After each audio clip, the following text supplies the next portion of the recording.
Hello, everybody, here in the studio, in the virtual studio, let's call it like that, and around the world, if you're joining us on one of our live streams.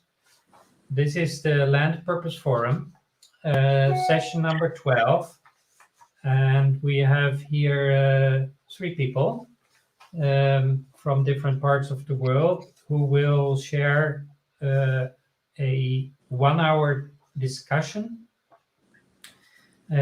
generally on the bigger topic, land purpose forum. But then there's also a special question to this session, which is related to perpetuity. How can we keep our ideals over time and pass them on from generation to generation? Right now, we have here Ed Delgado, who is joining us from New York City. It's around noon there. He represents or will be able to tell us about the Land is Ours, a community land trust initiative, I believe based in New York City. Welcome in the meanwhile, Valeria Orselli. I'll get to you in a minute. My name is Rembert Biemond. My role is to facilitate this 1 hour discussion, especially.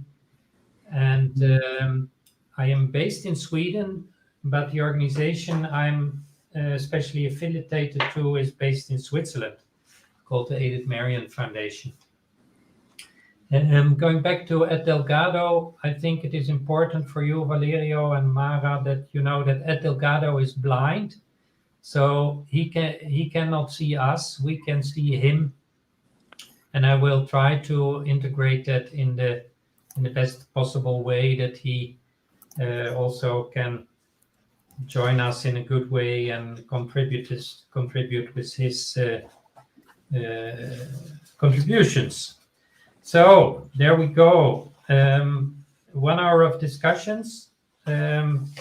We want to try, that is especially the methodology from the founders, which I like a lot, that we have not so much a no but discussion, but rather a yes and conversation, so that we contribute together to a sort of common purpose. We will Valerio, maybe you can. Now we have not introduced ourselves, so I would like you maybe ask to start and tell us also where you're from, Sure. from where you are joining us, and introduce yourself briefly, and then I will ask the others also to do that before we actually then start the actual conversation. But I do believe that the introduction will be for sure already also in a way a part of the discussion, as we are all of us somehow connected to this whole bigger goal of the Land Purpose Forum, which again is in some shape or form part of what one could call new economy. Valerio, please go ahead and introduce yourself a little, please. Sure. My name is Valerio Orselli.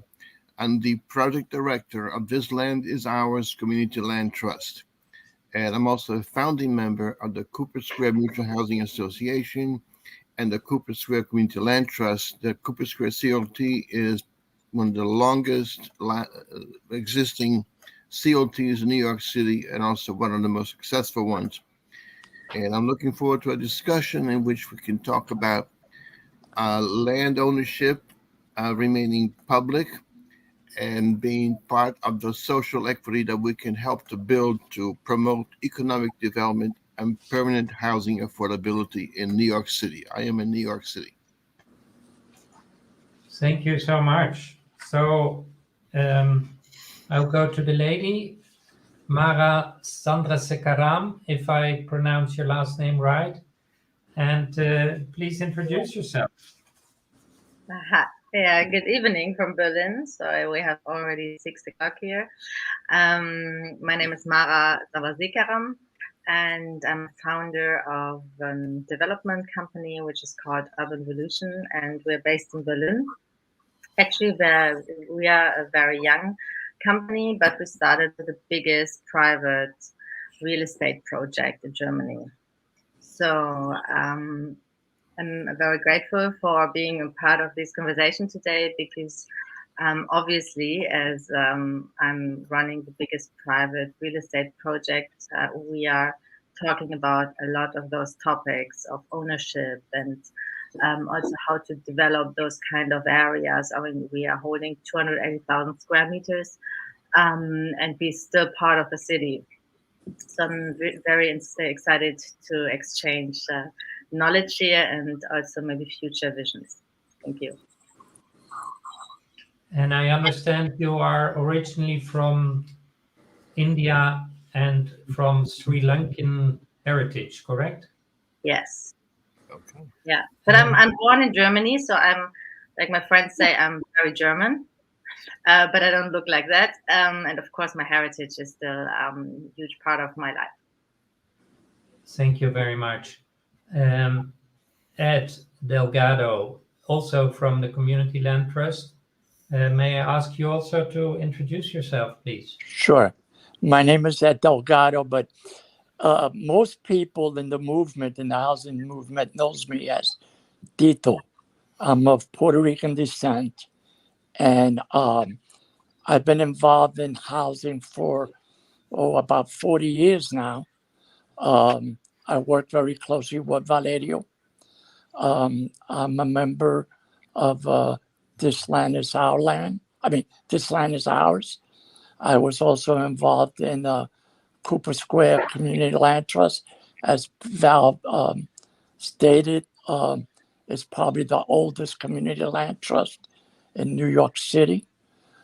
And I've been very interested in community land trust because I saw my community where I was raised totally destroyed by gentrification and displacement.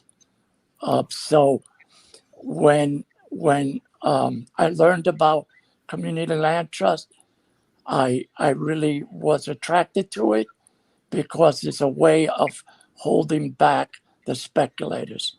So thank you for putting this forum together. That's great. Thank you, Ed.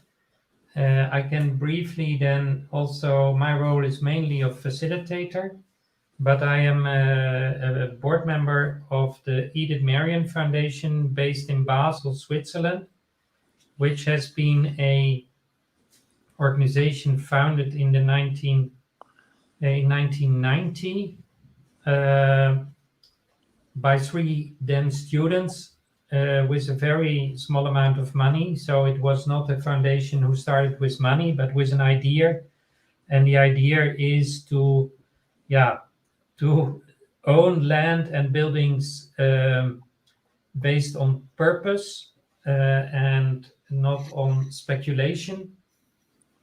It also has all kinds of ideals who are more into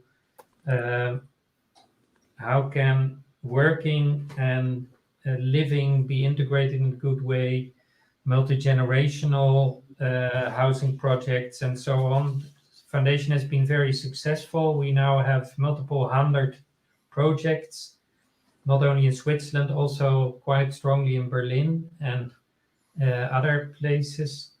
Very often the properties have been donated to us or partly donated to us, and maybe further in this session I can tell more. There's also obviously a website where we here in the virtual studio, or then also the other people seeing this, I think I mentioned this whole thing is live streamed, so that is always good to know. And those people who see the live stream, they cannot say something, but they can write questions or remarks, and if they pop up, then I will try to integrate them. So this was our first 10 minutes. Time-wise, we are doing very well, where we have a quick presentation of the topic and an introduction of the participants.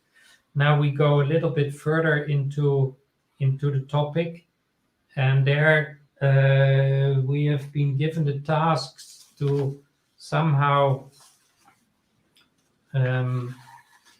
talk about this question of, with the Latin word perpetuity, which means, how can very often an initiative has sort of very good idealistic spirit in the beginning, and how can we then hold that over time? That is, I think, a very relevant question. There are all these saying that the first generation makes it, and the second spends it, then the third blows it. So that is what we don't hope that it happens. So I would, we work here a little bit with sort of a virtual talking piece. I have here a very small, where's my camera? I have a very small piece of Lasus Lapuli, which is a stone which should help with some wisdom. And then you can have your piece of whatever it is, and I will only intervene when sort of two people want to take talking pieces at the same time or something like that. But I just invite that any of the three of you takes the talking piece, or in the case of Ed, just takes the word, and maybe one of you has some examples of this question of how can this be done over time. That is the special topic of this session. So I put it here to the camera, so to speak.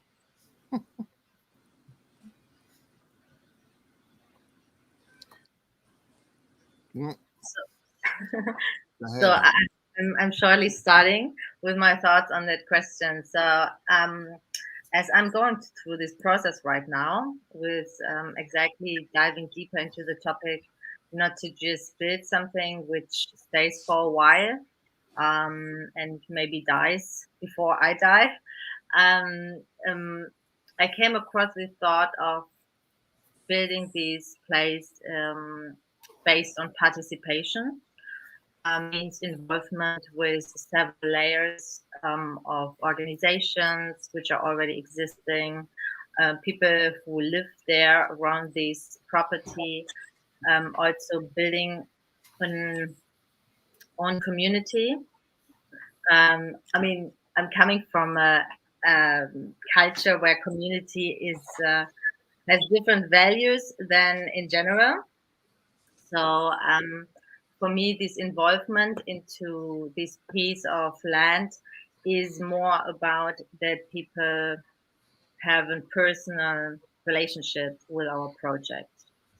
So I think this engagement happens only if people really build and share and integrate their knowledge, and also if there is a kind of payback in a way of education or also shared resources, which keeps the balance between the generations as well.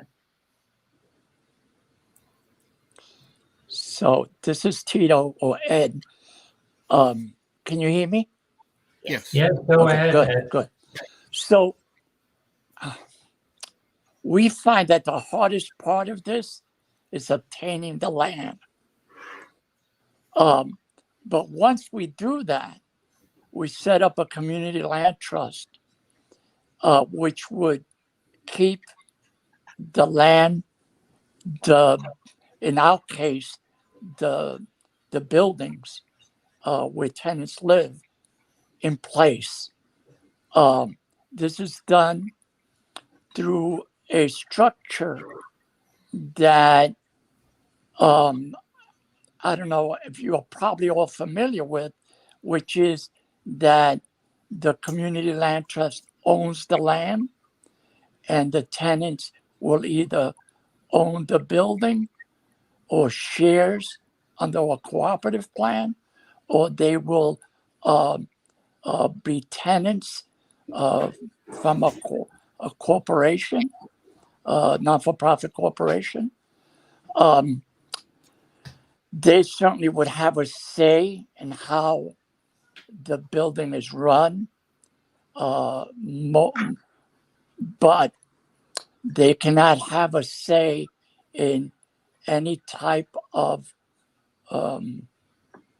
uh, of speculation or trying to sell, because the community land trust would not allow that. The whole purpose of the community land trust is to make sure that no one, not outside speculators nor inside speculators, uh, does away with our affordability. New York City is very expensive, and unfortunately, it gets more and more expensive, and we get more and more unhoused people. And there's nowhere to go for them. So our solution to this is through community land trust, and well, I guess I can say more later. Thank you, Ed. If I can add to what Tito was saying about exactly how does the community land trust accomplishes what he is mentioning, is that first of all, New York City, like most of the Western world, I guess, is controlled with a profit motive. Even a low-income housing is structured in such a way that someone is, bound to make a profit. We have a program called Section 8, which is a government subsidy that supposedly goes to the tenants, which basically covers they set market rents for the apartments, and the tenants that move in only had to pay 30% of their income rent, and the tenants had to be of low income. It's called a tenant subsidy, but it's really a landlord subsidy. The city of New York during the fiscal crisis of the 1970s, for example, took title unwillingly to thousands of units of housing, maybe thousands of buildings, during the fiscal crisis that hit both New York City and New York State. And they had a great opportunity to convert all that housing to permanently affordable housing. But instead, the direction they went into was to create, where possible, limited equity co-ops in which individual buildings became cooperatives.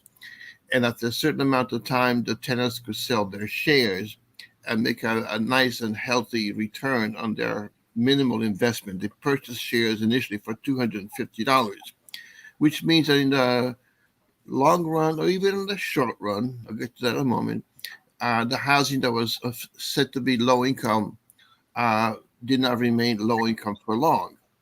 And this is how the idea behind the Mutual Housing Association and the Community Land Trust came into being. There were reasons why individual cooperatives were not affordable in the long run, because even if the city paid for the whole cost of the rehab of these buildings that were in bad condition, being basically badly treated by the landlords, eventually the building would need a new building, a new boiler, a new roof, a new major improvement. And if the tenants were truly a low income, they could not afford it. In addition, of course, tenants were encouraged to sell their properties after renovation for market value, either legally, pursuant to different restrictions that they imposed, or under the table, because there was no mechanism to enforce the city's deeds or requirements, regulatory agreements. And that's where we came up with the idea of a Mutual Housing Association and the Community Land Trust. The Mutual Housing Association brings together a cluster of small buildings, 15 apartments, 20 apartments at the most, that individually would not be financially feasible. But when you reach a certain economy of scale, in the case of Cooper Square MHA, for example, there's 21 buildings with nearly 400 apartments in them. They share income, they share expenses, and they share common reserve funds. So the time comes to replace a boiler, for example, it doesn't come from one small building, it comes from the 21 buildings that make up the cooperative.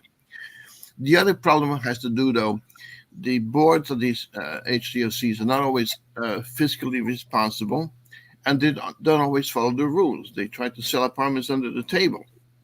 So that's where the COT come in.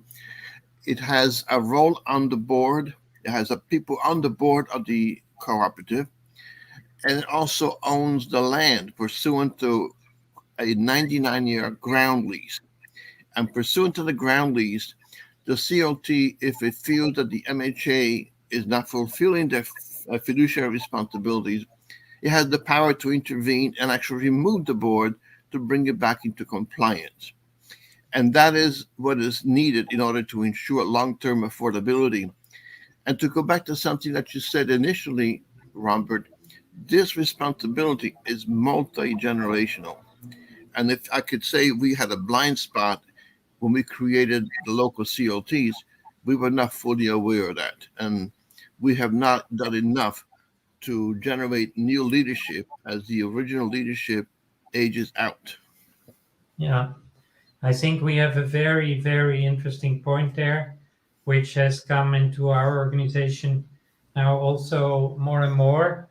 And I would like to, I have a nice friend in your country, Tito and Valerio. His name is Ed Krupp, and he's based in Los Angeles. And he's taking care of the Griffith Observatory, if you're familiar with that. And I had very interesting discussion with him because he's a specialist in what he, maybe the world's only specialist in what he calls astroarchaeology, astroarchitecture archaeology, meaning he has a particular interest in things like the Great Pyramids or Stonehenge or other sort of architectural things which have stayed on for millennia. And then he came with a very interesting expression which made me think a lot. And he said, well, yes, maintenance is the key to civilization. Maintenance is the key to civilization. So you see societies come and go, but when it comes to holding over time, and then we are not only talking about 10 or 20 years or one generation, but actually multi-generations and probably hundreds of years. Mm-hmm. And then we have seen also in our foundation that the properties we own, we have in our statutes that we will never ever sell them. So that is also the reason why those properties come to us, because we take that responsibility on. And then you see a incredible change of how you then think about money, because immediately, even if you get somehow a property which is on the market would be, let's say, $100 million, but the moment you commit to never sell it, then the equation is totally different. Because then instead of $100 million, you have a responsibility, a perpetual responsibility.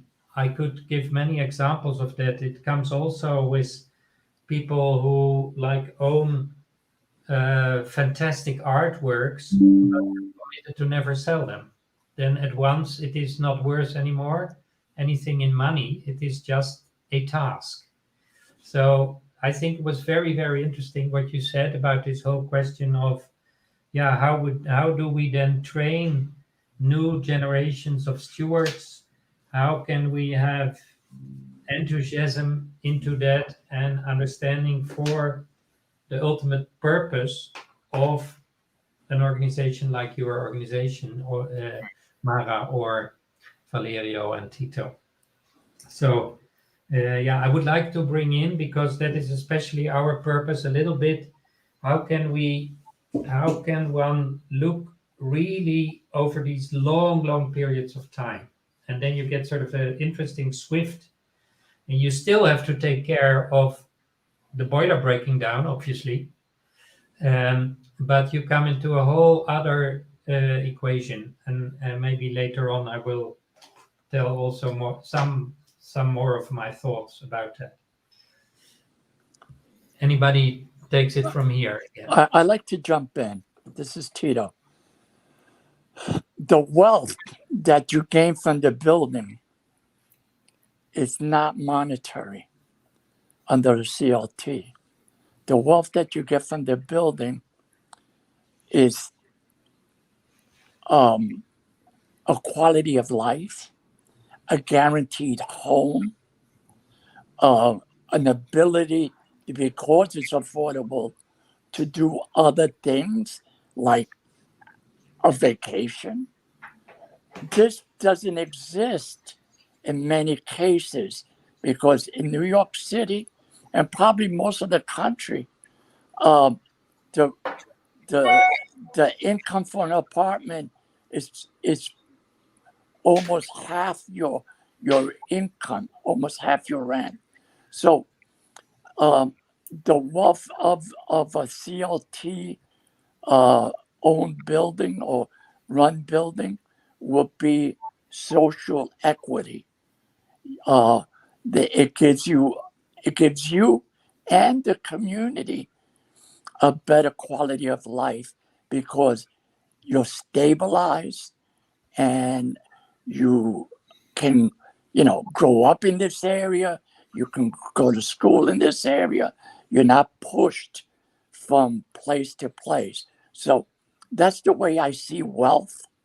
And that's our motto, that the wealth is maintaining affordability for generations. And of course, with that, as you pointed out, comes obligations and responsibilities.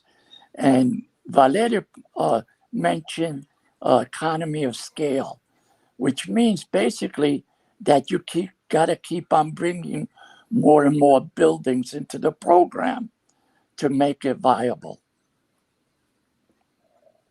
Right. So, who takes it from here? Mara, would you like to comment on this from your Berlin perspective? Yes, of course. So it was quite interesting to hear your hear your opinion on it. Also see the opportunity in it to dive a bit deeper into the topic of obligation and responsibility, because I see that in my generation, I'm 35. It's very delicate to talk about responsibility, especially in Germany.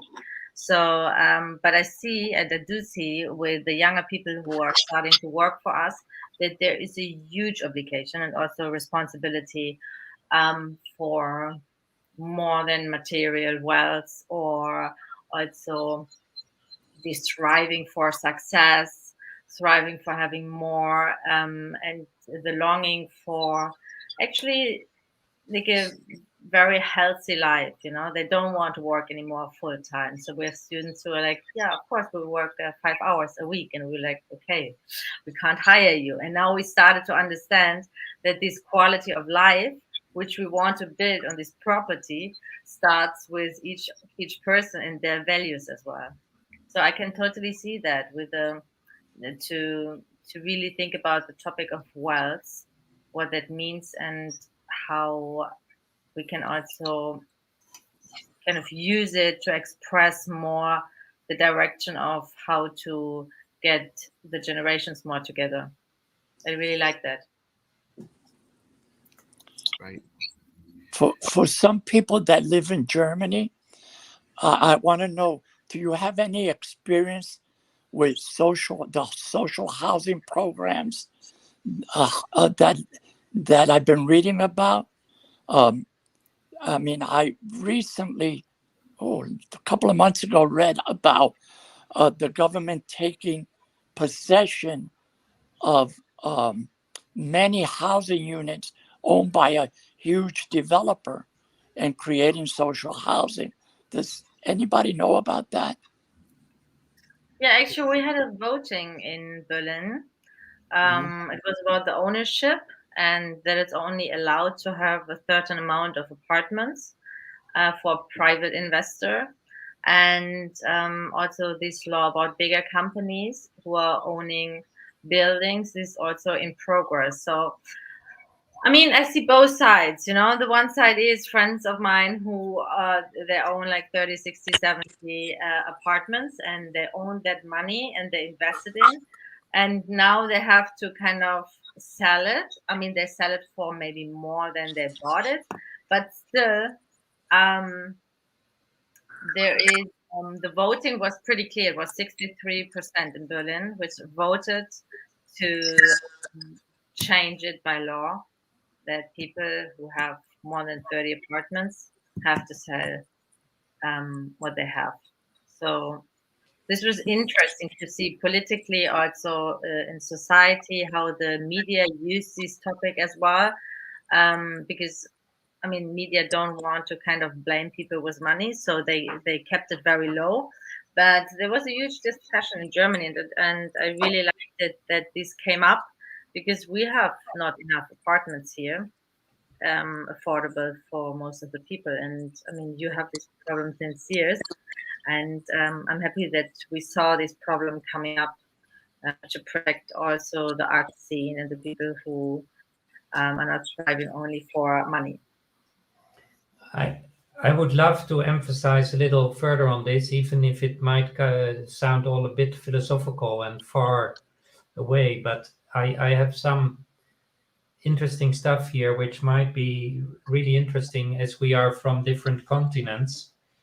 So and I hope I will stay political correct, but in the if we go deeper into this, we come sort of to the cornerstones of how is that with property and with ownership, and what does the law say about that, and all of that. And that's very interesting to see then different laws in different countries. We have now not somebody here from China or Singapore, but in the US, the property rights are very strong. If you own a piece of land, you're sort of allowed, you can put up a sign, if I'm informed correctly, and then sort of say post it, and then you basically can shoot off anybody of your property if you so you have very strong property rights. Here in Sweden, where I live, if we have allemansrätt, which is a Swedish word, which means that even if you own a property, let's say a forest, anybody still is allowed not only to enter, but even to camp there for one night. This has to do with a long tradition over ages. But if you own a property, you're not allowed yet to do whatever you want with it. And coming to Germany, it is also very interesting, because the American Constitution, as you all know, goes back to 1776, and then with the amendments. But it is very strong, based on property rights. Then in Germany, we had this terrible Second World War, and then there was made a new constitution, and the Article 14 of the German Constitution is very interesting, because it says property and the right of inheritance shall be guaranteed. Their content and limits shall be defined by the laws. But then immediately, as the second paragraph of Article 14, it says property entails obligations. Its use shall also serve the public good. So I'm a very big fan of this German constitution, because it sort of shows immediately when it comes to property rights, this both sides, that yes, you can own, but it should also serve the public good. Now this becomes then very interesting if you go to China or Singapore, where there is no private property on land. There's only lease. Parts of India as well. And then you come into very interesting, sort of very basic questions about what that means, because in our societies in more Western world, we dump zillions of dollars into land, while in China that does not happen. You pay only a lease. And then in Singapore, they could abolish all the other taxes, because from the lease of land is what everything in Singapore is paid for. So you come in a very, very interesting, including health and education and so on. So you come into very, very interesting terrain when you go this deep, or almost philosophically, in what do we do with the ownership of land, and how do we then steward for it. Sorry if this was a bit lengthy, but I'm personally very interested in this topic, also how that then goes over generations. I'm ready to move to your country. You are most welcome for a visit, at least, Tito. Yeah. Thank you. Just want to pick up a little bit on what you were saying. Yeah, we're not going to be able to change the U.S. Constitution to make it more progressive. Keeping in mind that the whole history of America is founded on the institution of slavery, and everything originated from that. But in terms of affordable housing, the problem is that overwhelmingly, while government does provide funding for different types of affordable housing, family housing, senior housing, most prominently, it generally requires a partnership either with a for-profit developer or a lender. Most frequently nowadays with a lender. There's not that much new construction going on. And a lender that makes a loan expects to be paid back. And the only way to pay it back is to build it into the financial structure of a project, which, first of all, militates against very low rent or maintenance, because you had to factor in not just the cost of maintaining a property, but also the cost of paying back the mortgage. It also brings in the liability that for some reason the project does not get the income they're projected for their expenses, the property could be foreclosed by the lender, and then again the housing is in jeopardy. But I've been pushing as much as possible in our discussions within the city of New York is that housing, as much as possible, should be funded, the development or the rehab of it, with either government grants or what we call forgivable loans. A forgivable loan is a loan that's for like a period of 20 or 30 years that you don't have to pay it back unless you break the rules of affordability. And that, to me, is one of the biggest benefits of the government putting the money up front to provide for the development of the housing. And then it's up to the nonprofit owners, like a mutual housing association, to manage and maintain it and keep it affordable. But it's a tough fight because, as I said, usually the city and the state and the federal government require a private partner who is a for-profit partner. And that goes against the model of permanent affordability. I can follow you very well. I would like to, I have sort of a guideline here, how the hour, and we are a little over, well, we are 40 minutes here now. Can we try to proceed more towards, let's call it, solutions to the challenge, or proposals how this challenge can be tackled? So a little bit more in terms of, you have just described, Valerio, a bit sort of the problem or certain problems you face, but how can that now be tackled? That we come, related to this question of perpetuity. So if we can move in our discussion a little bit towards that part of the story, ultimately what action can be taken would be then the last question. Well, I think we're living in totally different realities. The U.S. is not Europe. So we have different answers because we're in different places. For us, perpetuity would be programs like the Community Land Trust.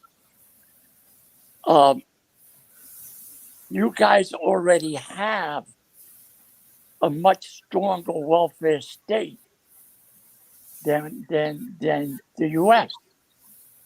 So it's really different answers for different places. But I like to know, if possible, what the unions in your country, how do they play a role to the affordability of housing and to perpetuity, if that's at all, and if anyone could discuss that. Because one of the things that we're lacking is connecting the housing movement with the trade union movement. I think if we could do that, we'd be in a much better place. And I want to know if you guys have any experience with that.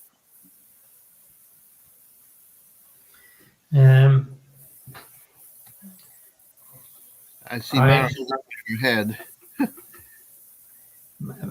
Yeah, Mara, you were shaking your head in a sort of no way. Is that, are we reading you right? No, I don't have experiences so that I could give a proper feedback on that question. Okay. Well,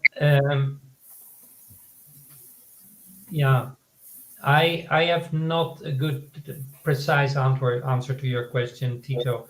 The unions have had themselves in most of continental Europe an influence which has, I would say, somewhat declined over the last 10 or 20 years. I couldn't see that they have been particularly active in housing projects, to the best of my knowledge. But what we do have a lot is what I would call intentional communities and NGOs who have stepped in some shape or form into this whole question. So a little bit more bottom up, smaller groups who somehow have put something together. I would also believe our organization is part of that sort of movement, where there's a strong belief that you ultimately, and it was a buzzword which came quite early, that you need to do it together, and that it needs some kind of a community, and that there, I think in the US you call it also intentional communities, and in that case I would call it an intentional community related to a particular piece of land or a particular property, and then making their own structure of ownership, which is then a social inspired way of ownership. So I could give many examples of that in many countries in Europe. It is also the experience that if you have a heavily regulated market, a property market, then you come very often also into some kind of decline regarding maintenance over the years.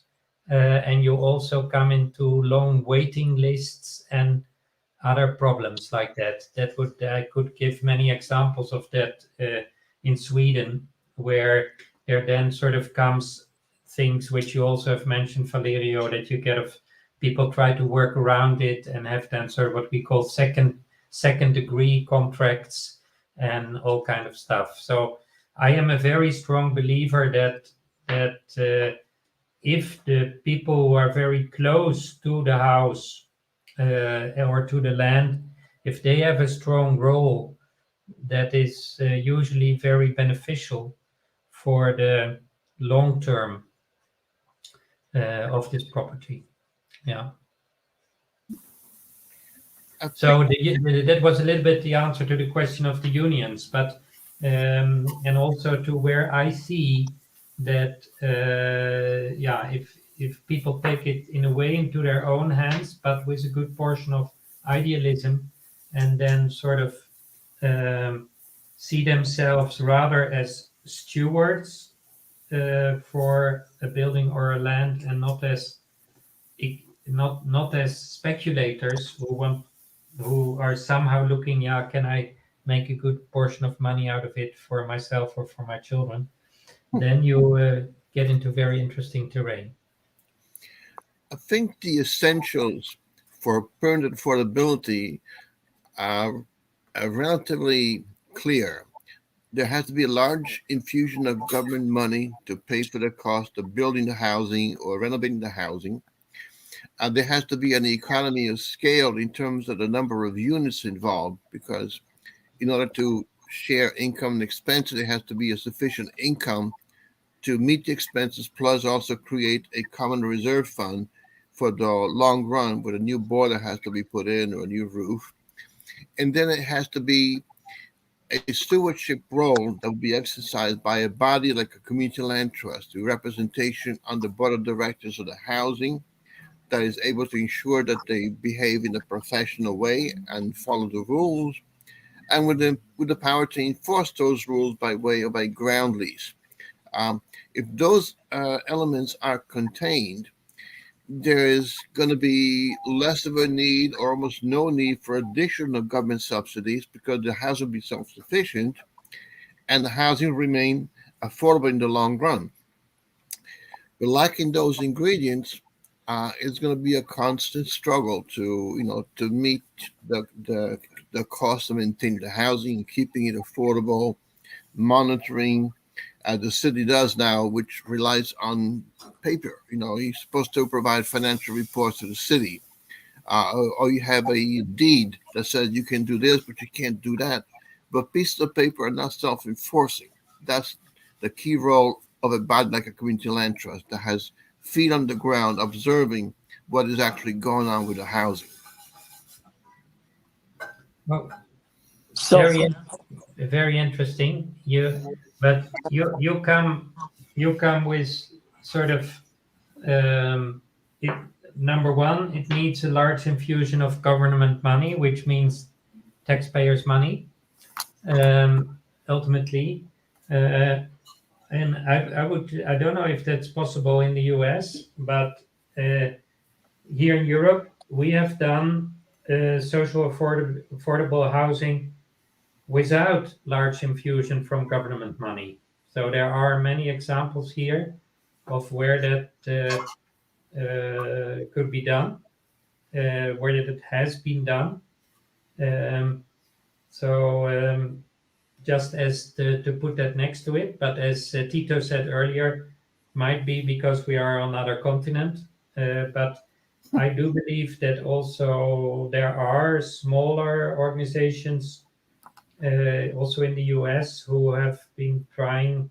Also, one of the organizers that's in South America then of this whole forum, the organization FICA in Brazil, has been doing these kind of things as a private initiative, but not but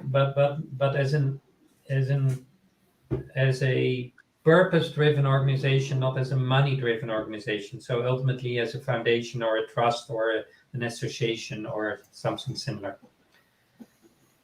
But that is just, I believe you guys in New York are also working on quite a scale, if I read what you say right, and to come to a certain scale, there might be also such things as large infusion of government money necessary. But I believe also it can be done with private initiative of people organizing themselves amongst this higher purpose. well, certainly it would be private initiatives, but not private money, because private money's end game is to make more money. So that means that you're always going to be in the red. So that's why government funding for these programs are essential. Now, where does the money come from? You say the taxpayer. Fine. So let's tax the corporations, multinational corporations that are not being taxed. And that's another way of doing this. Whether we can do it or not, all depends on how strong a people's movement we can build. Sure. And yeah. And you guys are way ahead of us in that. Well, I think I would like to say that I agree totally with you, Ed or Tito, that in 90+%, unfortunately, of the time, the purpose of money people give to it is to make more money, but it does also exist that people give away money. It does exist. Right. Yeah, I have the same experience with that. So if we have public funds, which are mostly retirement funds, and there is not a high interest in profit. They have, of course, their margin, which is mostly between 2 and 4% of the investment, which is totally fine if you're talking about a 30 years project. And I also see that a lot of investors, especially from the tech companies, are very interested in trying out and building also those projects. What I just found out through this conversation was that beside the values and the purpose, there is definitely a huge lack of generation connection. Means we have to gain so much knowledge beside the regular business, which takes already a lot of time and effort and also energy. And this part of knowledge, what you gained already and experience, is something which additionally would, of course, speed up and also kind of secure this general topic to provide those values much more. So I think one of the solutions is to share knowledge in a different way. It could be big data, it could be shared resources in general of contracting details, or to see like, okay, how to structure those kinds of projects. I mean, we have 280,000 square meters. It's a lot. And it's in Berlin, so we are in the capital city, and it's one of the most interesting properties right now because everybody sees only money.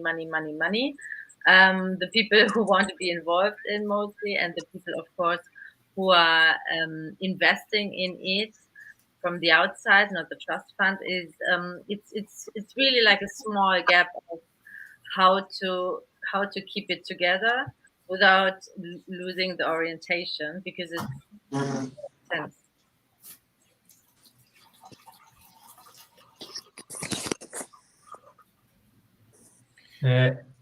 Ed, just for your information, we now see your lamp and not anymore you. Yeah, I my battery's going low, and I Okay. gotta try to plug into the. All good. We can still So hear give me you. yeah, good.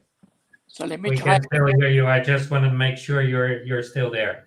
No, Oh, I'm great. still here. Thank you. Yeah. Yes. Well, we are coming more and more towards the close of this hour. We do keep an exact time schedule. And Mara, I believe you were in a way already a little bit into this game of summing up some of your learnings from this hour or insights. And I would like to give everybody the opportunity to do sort of a closing round where we look a little bit back on this hour and maybe share some of our learnings and what the topics or insights are which we will work further on and which will accompany us in the future. So any now we lost Valerio. I hope he comes back. But maybe Tito, you are willing to take it away. Well, all I can say is that I'm glad that other people are thinking about this. That it's really a pleasure to be on this forum, because it leads me to understand that even though we're all thinking about it, we really do have different approaches to it, because we have different conditions. And I hope we can have more discussions like this in the future, because this is a lot to tackle in 1 hour. Absolutely. Mara, while we wait for Valerio to come back, I hope, I don't know why he lost the connection. Maybe you have some, let's call it closing remarks or checking out remarks for this session. Yeah, as I said, for me it was quite interesting to see how far we are here from also gaining those knowledge in a kind of more comfortable way because of capacity. I also it was really interesting also to hear what the perspective of both of the gentlemen was here from US. And I mean, I feel like we are also going in this direction in Germany right now, especially in Berlin, price-wise for private properties.